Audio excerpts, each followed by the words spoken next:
Assalamualaikum warahmatullahi wabarakatuh. Perkenalkan, saya Rami Agustin dengan NIM 121450032 dari Prodi Sains Data, kelompok 2 TPB 1B. Di sini ada rekan-rekan saya bernama Ayu Erlinawati, Mujadid Khairul Surya, Asrizal, dan Evan Afrianto. Di sini saya akan menjelaskan mengenai RBL dari kelompok kami yang berjudul Penerapan Gaya Lorentz pada Motor Listrik Tamiya. Nah, sebelumnya apa sih gaya Lorentz itu? Gaya Lorentz adalah gaya yang timbul akibat adanya arus listrik dalam satu medan magnet. Gaya Lorentz ini ditemukan oleh fisikawan asal Belanda yaitu Hendrik Anton Lorentz pada tahun 1895. Lorentz adalah peneliti yang banyak melakukan penelitiannya di bidang elektromagnetik.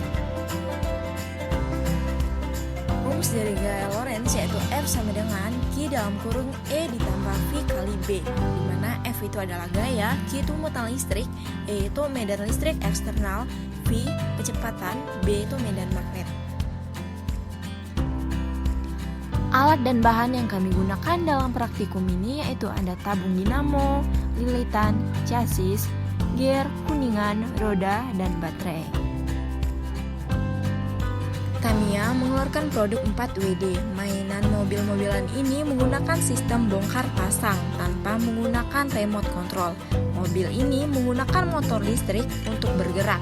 Prinsip kerja mobil Tamiya ini seperti arus DC, prinsip kerja motor DC. Dimulai melalui teori kawat yang dililitkan pada besi dan dihantarkan listrik akan menimbulkan medan magnet yang bersumber dari baterai sebagai sumber energi utama di dalam motor listrik.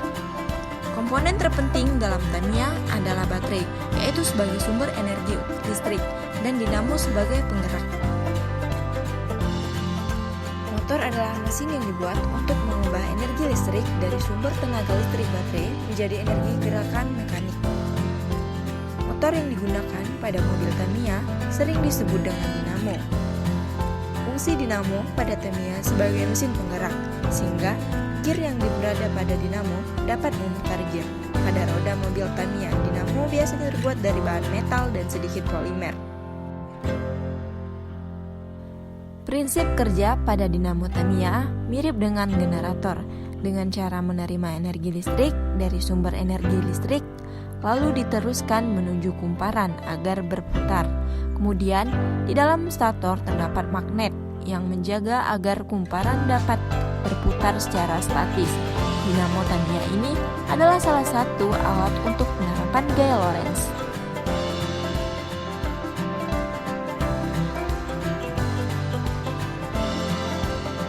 Selanjutnya yaitu ada chassis. Chassis ini adalah komponen yang paling utama dalam merakit sebuah motor Tamiya. Chassis merupakan gabungan dari beberapa frame atau bagian yang berfungsi untuk menyatukan komponen-komponen yang lain sehingga dapat menjadi sebuah motor Tamiya yang utuh. Chassis Tamiya biasanya terbuat dari bahan polimer atau plastik. Berikutnya yaitu ada gear. Gear adalah sebuah komponen pada motor mini yang dapat berputar pada mesin.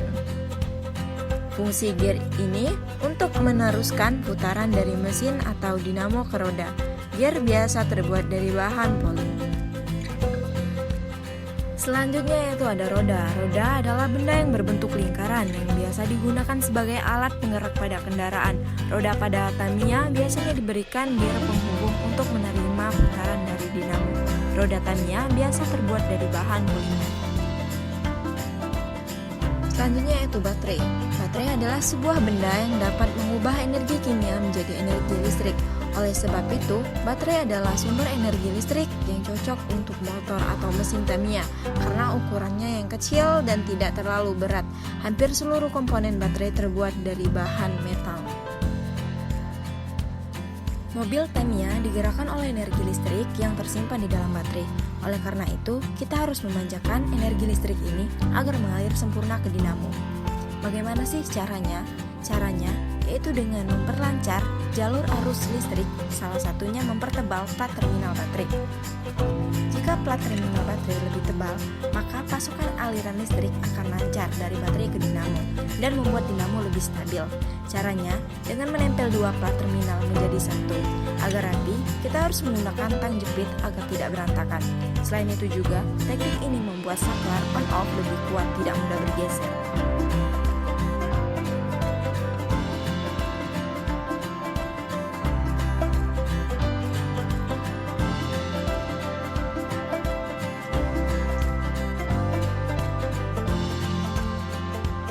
Prinsip kerja Tamiya sama dengan prinsip kerja motor DC. Prinsip kerja motor DC dimulai dari teori kawat yang dililitkan pada besi dan dihantarkan listrik akan menimbulkan medan magnet. Pada motor diletakkan dua buah medan magnet pada samping kanan dan kiri, sehingga ketika besi yang dialiri listrik menimbulkan medan magnet dan bertolakan dengan magnet di sampingnya akan bergerak. Faktor yang mempengaruhi kecepatan adalah besar medan magnet yang dihasilkan kumparan. Sedangkan untuk menghasilkan medan magnet yang besar tergantung hambatan dan arusnya. Jika kamu menambahkan arus, maka kecepatan akan bertambah, tetapi ketahanan pada kawat lilitan akan berkurang. Akibatnya akan panas atau putus. Dengan mengganti kawat dengan diameter yang lebih besar, hambatan akan berkurang, tapi konsumsi arus meningkat, jadi baterai akan boros. Setelah motor berputar, gear yang terpasang akan ikut berputar. Gear yang berputar dihubungkan as roda akan membuat roda berputar.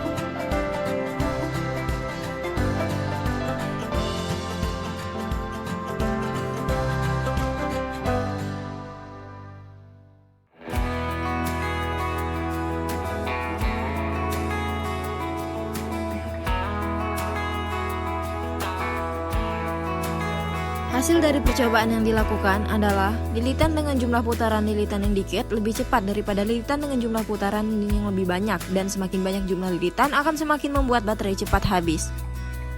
Demikian penjelasan dari RBL kelompok kami ucapkan terima kasih. Wassalamualaikum warahmatullahi wabarakatuh.